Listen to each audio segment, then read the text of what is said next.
깊이 있게 뉴스 속으로 시사인이 만드는 정치 라이브 김은지의 뉴스인 9월 9일 방송 시작합니다. 안녕하세요. 저는 시사인 김은지 기자고요. 첫 번째 코너 바로 들어가겠습니다. 쏟아지는 뉴스에 어떻게 반응해야 될지 알려드리는 시간 뉴스 리액션입니다. 김영하 기자 안녕하세요. 네, 안녕하세요. 네, 아직은 덥습니다. 그래도 월요일에 만나는 남자 신인규 변호사님 반갑습니다. 네, 안녕하세요. 시대정신의 신인규입니다. 네, 바쁘게 또 굉장히 방송이 더 늘어나고 계신 것 같아요. 아이 뭐 더 늘어나진 않는데 그래도 뭐 어쨌든 주어진 역할에 열심히 하고자 노력하고 있습니다. 네, 진행자로 데뷔한 신인규. 자, 예. 첫 번째 뉴스 키워드 넘어가 보죠. 네, 김건희 특검법 이번에는 통과. 네, 오늘 법사위 소위에서 이제 김건희 특검법, 최상병 특검법이 통과됐습니다. 네, 여당 의원들은 김 여사 특검법 표결에 참석하지 않고 퇴장을 했는데요. 이번에 통과한 김건희 특검법의 이 수사 대상에는 도이치모터스 주가 조작 의혹과 또 공천 개입 의혹 그리고 명품백 수수까지 이제 8가지가 포함이 됩니다. 지난주 금요일에 이 검찰 수사심의위원회에서 김 여사 명품백 수수 사건에 대해 불기소 의견으로 권고한 것이 이제 하나의 계기가 된 것으로 보이는데요. 사실상 이제 수사팀과 김 여사 측이 얘기를 했던 배우자 차별 규정이 없어서 혐의가 없다는 의견을 그대로 수용한 결과라는 해석이 나옵니다. 이에 대해 민주당은 이 국민적 의혹을 해결하기 위해서 이 특검법이 필요하다라는 입장인데요. 여당 간사인 유상범 국민의힘 의원은 추석 밥상에 김건희 특검법을 올리기 위한 정치적 술수라고 비판을 했고요. 또 대통령실 관계자도 이 더 많은 논란의 조항을 붙여서 재발의하는 것이기 때문에 국민들도 지쳤을 것이다 이렇게 평가했습니다. 네, 국민들도 지쳤을 것이다 이런 식의 이야기가 나오고 있는데요. 하지만 이현석 총장도 관련된 이야기를 했죠. 네, 오는 15일에 임기가 끝나는데요. 오늘 이제 수심위 결정에 대해서 기자들과 만나서 이 국민들께서 보시기에 기대에 미치지 못했다고 한다면 그것은 검찰총장인 제 지혜가 부족한 탓이다 이렇게 말하면서도 다만 외부 전문가들의 의견에 대해서는 존중해 줄 필요가 있다고 언급을 했습니다. 그러면서 대통령께서도 이 김 여사가 이 명품백을 받은 것에 대해 현명하지 못한 처신이라고 언급하신 것으로 알고 있다면서 그러나 이 현명하지 못한 처신이 곧바로 법률상 형사처벌의 대상이 되거나 범죄 혐의가 인정되는 건 아니라는 점, 이 두 가지 문제 차원이 다르다라는 점에서 저희도 고민을 많이 했다라고 밝혔습니다. 근데 그런 가운데 이제 시사인이 입수한 한 검찰 블라인드 게시글을 보면요, 이원석 검찰총장에 대한 내부 비판이 또 있었는데요. 이 한 게시자는 마지막까지 정의로운 척 역겹다. 그 나물에 그 밥인 걸 알면서도 조금의 기대를 걸었던 스스로가 부끄럽다라고 했습니다. 그러면서 또 본인은 떠나서도 전관으로 호의호식하겠지만 이 떨어진 명예와 권위를 맞닥뜨리는 건 남은 사람들의 몫이다. 최소한 양심이 남아있다면 남은 생에서 검찰이라는 이름은 언급도 마시길 이라면서 강하게 비판하는 이야기를 했는데요. 본인을 여행만 좋아했던 최악의 총장으로 기억하는 1인이라고 마치는 글이었습니다. 네, 여러모로 이야기가 나오는 것 같은데요. 우선 이것부터 짚어보죠. 김건희 특검법 이번에는 좀 통과가 될 수 있다고 보세요? 근데 지금 김건희 특검법의 필요성은 더 높아졌다라고 볼 수밖에 없습니다. 왜냐하면은 지금 이제 김건희 여사 관련된 검찰의 태도를 보면 완전히 봐주기 수사를 지금 하고 있거든요. 게다가 이원석 총장이 지난 2년 동안 특히나 이 김건희 여사 관련된 수사 행태는 희망 고문 수사 아니었는가. 결국에는 국민들께는 뭔가 될 것처럼 행동은 말은 하지만은 결과적으로는 하지 않았던 이 정말 기만적인 행동들이 오히려 전 특검에 대한 필요성을 더 높여줬다라고 저는 보고요. 우선은 특검의 핵심은 수사 범위, 그리고 특검을 누가 정하느냐 이 두 가지 문제 아니겠습니까? 근데 저는 확실하게 특검이라는 것은 성공의 전례를 따라가야 된다. 그렇다면 과거에 성공했던 특검은 13번 중에 2번이 야당 추천 특검이었는데 그 야당 추천 특검만 성공을 했거든요. 그러니까 이번에도 저는 김건희 여사는 사실 권력자랑 동일하게 볼 수 있는 위치를 갖고 있기 때문에 전 이 특검에 대해서도 야당이 납득할 수 있는, 야당이 추천하는 특검에 따른 저는 수사가 반드시 필요하다라고 보고요. 수사 범위에 대해서는 김건희 여사의 명품백, 뭐 양평 고속도로 뭐 다 포함해서 결국에는 최근에 논란이 됐던 공천 개입 의혹까지도 저는 망라해서 전 특검을 해야지만 국민들이 납득하실 수 있을 것이다라고 생각을 합니다. 네, 그런데 결국은 대통령이 또 거부권 행사할 가능성이 크지 않겠습니까? 이에 대해서 한동훈 대표의 선택이라고 할까요? 이게 여당에서 어떻게 결정하느냐가 문제일 텐데 통과가 될 수 있을까요? 근데 이제 결국에는 모든 키는 여당이 쥐고 있습니다. 왜냐하면은 야당이 통과를 시키더라도 법안이 대통령이 거부권을 쓰면은 또 국회로 돌아오거든요. 그랬을 때는 무기명으로 해서 출석 의원 3분의 2가 찬성을 해야 이제 법률안으로서 효력을 가지기 때문에 국민의힘, 그러니까 집권 여당이 키를 쥐고 있다라고 설명해도 지나치지 않는데요. 결국에는 지난번에 여러 차례 특검에 대한 재의결이 있었습니다만은 국민의힘에서도 균열이 조금씩 더 생기고 있는 것도 사실이거니와 결국에는 국민 여론에 저는 달려있다라고 봅니다. 집권 여당의 의원들이 정치인이기 때문에 이분들은 국민의 여론과 떨어져 있을 수는 없는 그런 불가분의 관계 속에서 저는 여론이 나빠지면 나빠지는 만큼 여당 내부에서는 소위 말한 소신표, 이탈표가 나올 가능성이 높다라는 것이고 또 하나는 지금 윤한 갈등 속에서 한동훈 대표가 상당히 이제 고립되어 있기 때문에 그 고립 상태에서 어떠한 결정을 할 것이냐 전 이게 또 하나의 관전 포인트 아닌가라는 생각이 듭니다. 네, 그럼 김건희 여사가 추석 인사 이제 등장한다고 하거든요. 지난 설날엔 나오지 못했었는데 여기에서 사과 메시지 냈으면 좋겠다라는 목소리도 있던데 할 거라고 보세요? 근데 이번에는 등장할 때 도대체 어떤 뮤지컬을 또 찍으실지 상당히 좀 관심은 가는데요. 김건희 여사가 등장하는 게 과연 국민들이 보시기에 좋을까요? 그러니까 정무적으로 저는 굉장히 좀 고민이 필요한 지점 아닌가라는 생각이 들고 저는 김건희 여사 사과하고 안 하고는 본인의 자유라고 생각합니다. 뭐 강요할 수도 없는 거고 사과를 한다고 해서 죄가 없어지는 게 되는 것도 아니거든요. 그렇기 때문에 전 사과 여부는 본인의 선택에 맡겨놓고 결국은 이 사안 김건희 여사 관련된 모든 사안들은 전 사법적으로 반드시 전 처리가 돼야 된다. 그것이 국민의 뜻이다라고 저는 생각합니다. 네, 사법적 처리의 핵심 검찰총장이지 않겠습니까? 그런데 이원석 총장은 이제 이렇게 곧 퇴임을 한다라고 하는 것인데요. 그래서 저희가 오늘은 인물 돋보기 이원석 총장 편을 준비했습니다. 오늘 이제 망원경인데요. 여기 오늘 멀리 좀 내다보려고 망원경을 좀 갖고 왔고요. 저는 사실 이원석 총장 하면은 좀 한편으로는 한 인간 대 인간으로는 좀 측은해 보이기도 해요. 그러니까 왜냐하면 검찰총장으로서 소위 말하는 뭐 핫바지 내지는 뭐 패싱을 당한 거의 그런 총장이기 때문에 사실상 본인의 자리나 역할을 하지 못했다라는 평가가 중론인데 이분이 그래도 지금처럼 이렇게 무시받을 만한 역할을 해온 건 아닙니다. 과거의 전례를 우리가 비춰보면 리틀 윤석열이라고 볼 수 있어요. 그러니까 윤석열 대통령과 커리어가 거의 겹칩니다. 소위 말하는 이분이 특수통이기도 하지만은 윤석열 대통령이 대검에서 중수 1과장 할 때 이분이 같이 그 팀에서 일을 했었고요. 윤석열 대통령도 서울중앙지검 특수 1부장 했는데 이분도 역시 특수 1부장을 지냈습니다.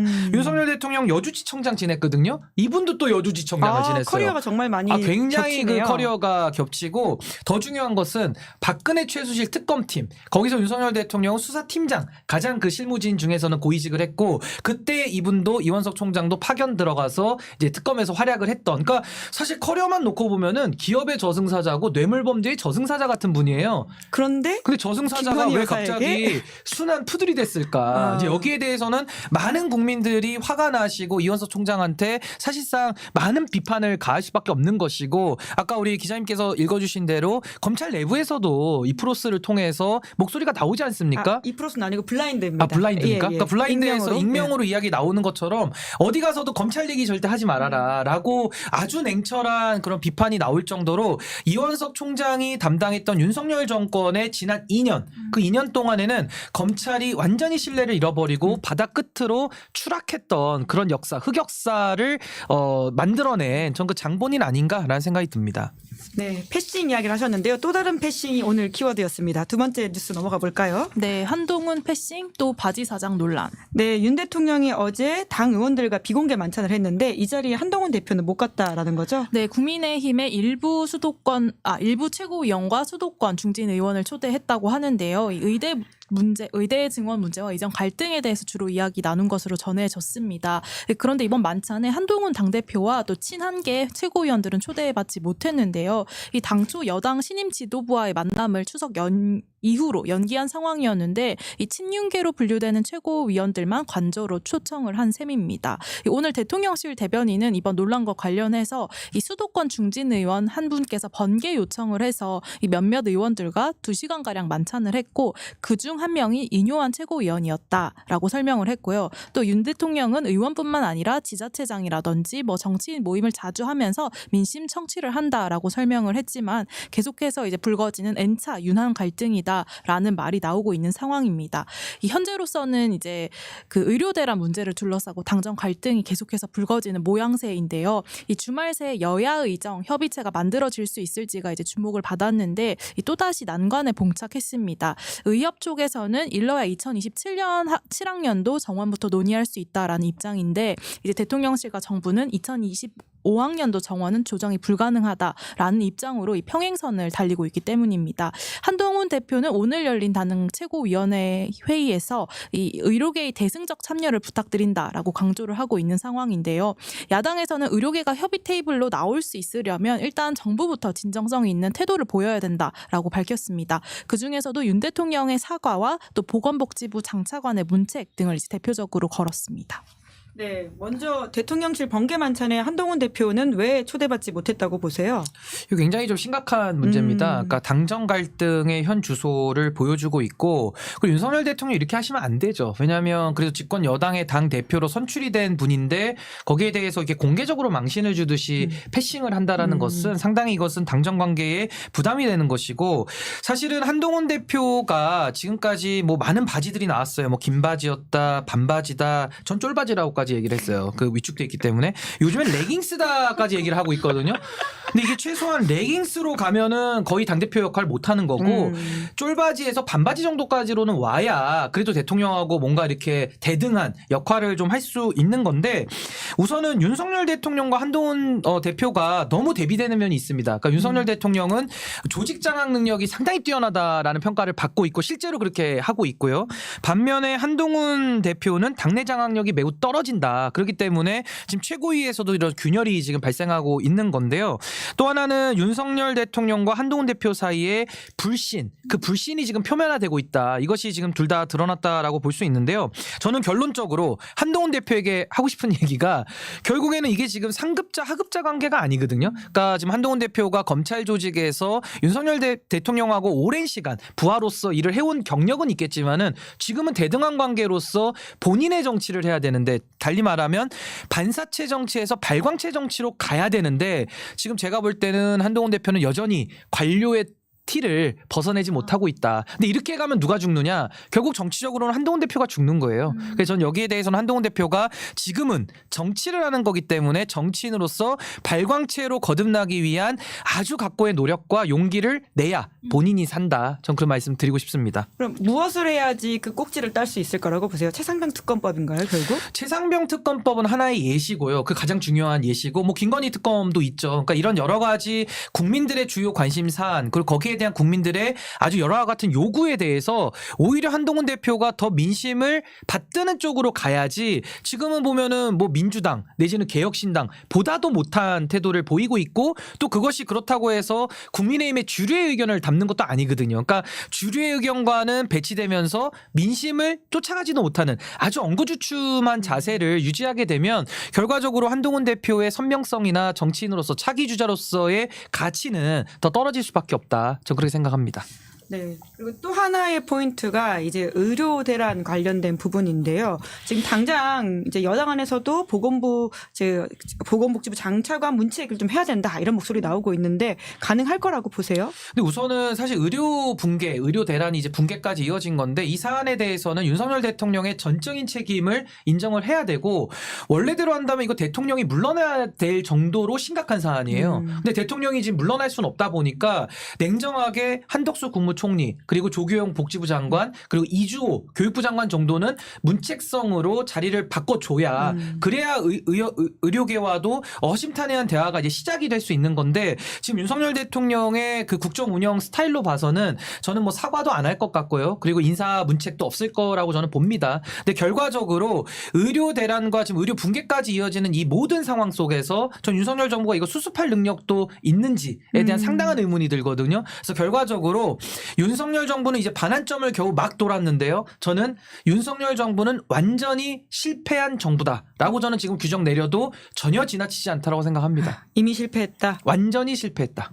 완전히 붕괴했다. 그래서 뭐 어떻게 하면 달라질 수 있을까 이런 질문은 안 받겠습니다. 어제 네. 방법이 없기 때문에 네. 달라질 방법은 전 없다 그렇게 생각합니다. 네. 관련해서 아까 그 대통령실 대변인이 그 이제 보건복지부 장차관 경질 요구에 대해서 답변을 한 게 이제 의료 개혁이 한창인 가운데 교체를 생각할 수 없고 대통령의 권한이다라고 이제 밝혔습니다. 네, 뭐 완전히 지금 붕괴했다라는 취지 이야기가 사실 이번 주 시사인 커버 스토리에도 내용이 나와 있거든요. 저희가 정례적으로 매년 신뢰도 조사를 추석 즈음에 하는데 대통령의 신뢰도가 역대 최하로 나왔다라고 하는 아주 자세한 내용들은 찾아보시면 될 것 같습니다. 윤석열 대통령이 밖에 나와서 내가 윤석열입니다라고 얘기를 해도 아마 그 말조차도 국민들이 못 믿을 정도로 지금 신뢰는 바닥 중에 바닥이다. 전 그렇게 봅니다. 네, 임금냉기의 캔디님이 더 망하지 않으면 성공이다라는 식의 댓글까지 남겨주셨네요. 세 번째 뉴스 켜도 넘어가 볼까요? 네, 문재인 준비 안 된 대통령이 집권에 혼란. 네, 어제 문재인 전 대통령과 이재명 대표가 만났습니다. 네, 어제 이재명 대표가 문 전 대통령과 또 김정숙 여사를 예방하고 40분간 비공개 회동을 진행을 했는데요.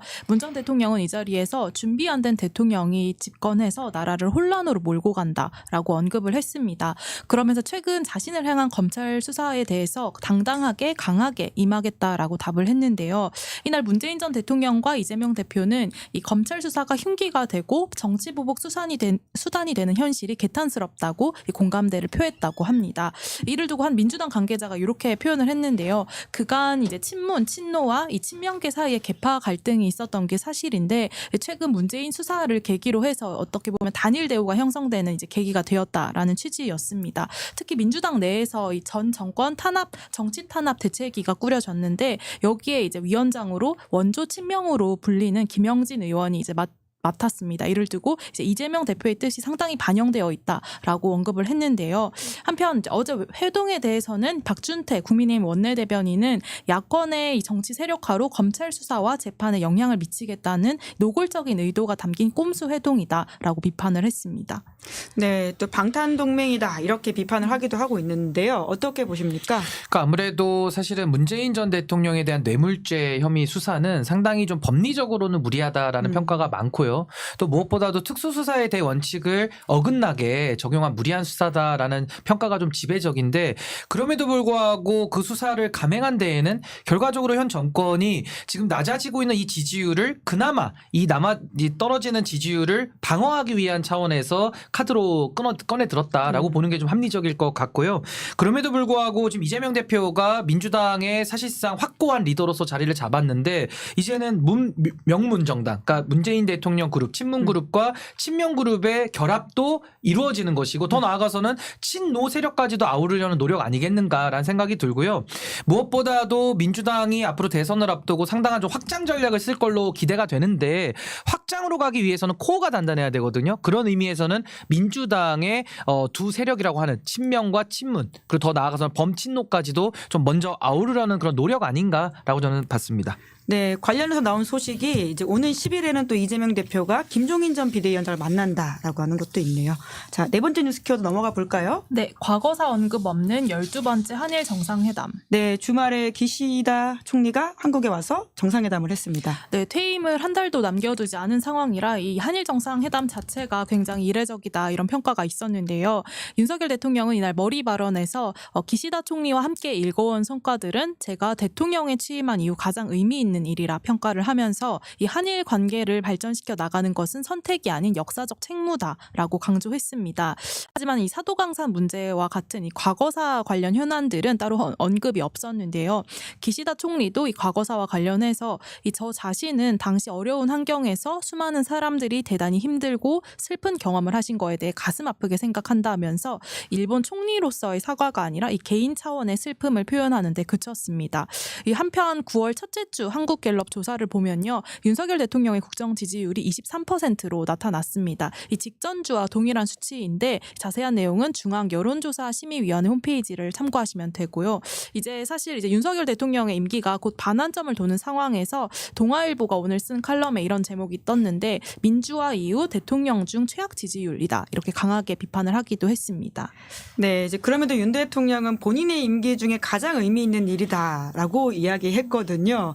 평가를 어떻게 하십니까? 그러니까 이제 그 12번을 만났다 그래요. 기시다 총리에 대해서. 근데 많이 만나면 뭐 하겠습니까? 그리고 이거는 윤석열 대통령 혼자 셀프 의미를 부여하는 거기 때문에 혼자만의 의미에 불과하다. 국민들이 공감하기 어려운 만남 아닌가라는 생각이 들고요. 한일 외교에 대해서는 지금 뭐 친일이냐 굴종이냐 단계까지는 충분히 온 것 같고 앞으로 만약에 이제 한미일 동맹을 만약에 생각해가지고 독도까지도 건든다. 이러면 이제 완전히 매국 외교에 진입을 하는 거거든요. 윤석열 대통령 거의 레드라인에 임박했다고 보기 때문에 이 모든 의구심을 씻을 수 있는 방법은 대통령의 입으로 일본에 대해서 원칙을 말하면 됩니다. 근데 그걸 말하지 못하면서 지금까지 여러 의심을 살 수 있는 정황들을 일부러 지금 초래하고 있기 때문에 여기에 대해서는 국민들께서 앞으로도 더 유심히 지켜봐야 되지 않을까라는 생각이 듭니다. 네, 끝으로 소식이 하나 더 있는데요. 검찰 시민위원회가 최재형 목사 관련해서 또 내용 나온 게 있다고요? 네, 그 TV조선 네, 단독 보도인데요. 서울중앙지검 검찰시민위원회가 김건희 여사에게 명품백을 건넨 혐의를 받는 최재형 목사를 검찰수사심의위원회에 부의하기로 결정했다라는 소식입니다.